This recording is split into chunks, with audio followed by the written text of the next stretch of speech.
Ebook readers are getting a lot of attention this holiday season since the prices dropped. And today I'm focusing on the top of the line e-readers that use the easy on your eyes e-ink technology, all under $200. A perk about e-ink is that it doesn't take much power, so the battery lasts pretty long and it's soft and easy to read, kind of like paper. Now I have three of the best known brands here, the Amazon Kindle, the Barnes & Noble Nook, and the Sony Reader Pocket Edition, all suited for different tastes and budgets. To figure out which one you want, ask yourself, how are you going to use it? For one, how important is it for you to be able to download books without connecting it to a computer? Out of these three, the Kindle and the Nook both do that. You can also sync your books you're reading to other devices, such as an iPhone that has a Kindle or Nook app.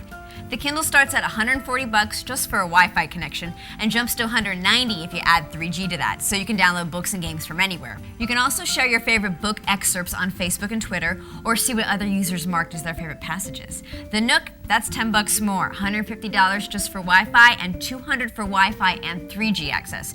Both have a web browser, but only the Kindle lets you surf the web using 3G. On the Nook, you have to be connected to a Wi-Fi network. Now, this pocket-sized Sony reader requires you to download software and connect it to your computer to shop for books. Even though it's missing that Wi-Fi feature, it's still pretty pricey out of the three, costing $180. Why? Because it's a touchscreen. You can use your finger or a stylus to navigate and flip the pages right on the e-ink, something you can't do on the Nook or Kindle.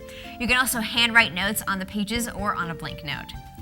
Now, keep in mind, Sony does make a larger touchscreen reader that lets you download books wirelessly, but that's more expensive. These are just under $200. Now, there is some touch going on with the Nook. It has this bottom panel that's a color touchscreen menu, which makes it fast to jump around to different features. Just double-click the N to wake it up and navigate through options, but sometimes it can feel clunky when you're trying to scroll through in this small space. Now, going back to the Pocket, another perk is that, well, aside from the fact that it's a cute pink and it's the ultra portable size model, it has a translation dictionary, so you can double tap a word to get the definition in English or another language. But the Pocket Reader doesn't play audio like the Nook and the Kindle do, so if you're stuck between the Kindle and the Nook, they both operate well. But if you want to share books, you're going to be better off with the Nook because it lets you send files to another Nook friend and get digital books from your library. The Kindle, it can't read EPUB files, which are commonly used outside of Amazon.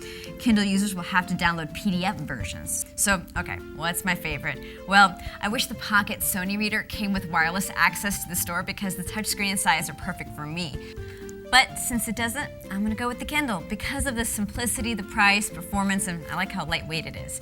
I'd be missing out on EPUB files, but in the case I ever want to read an EPUB version, I could just find a program online that'll convert it for me. Plus, there's another perk. It has a case that will plug into the side to power a reading light. From the Miami Herald, I'm Bridget Carey.